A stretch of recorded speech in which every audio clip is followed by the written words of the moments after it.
آئیے جو قرآن حکیم میں نے پڑھا سورہ صاد سے، حضرت داؤد علیہ السلام کی بات کی گئی ہے، ان کی شانیں، ان کی صفتیں قرآن حکیم نے بیان کی.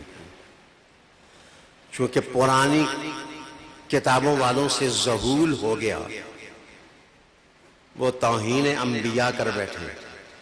مصطفیٰ نے سہارا دیا اور کہا نبی جو بھی ہوتا ہے وہ معصوم ہوتا ہے، اور معصومیت کا یہ معنی غیر انبیاء میں بھی ہو سکتا ہے.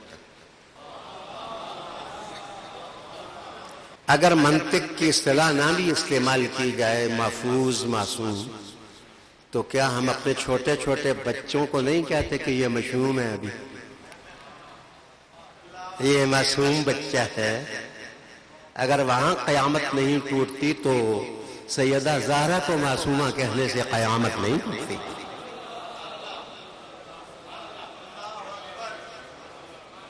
فرشتے سارے بھی معصوم ہیں.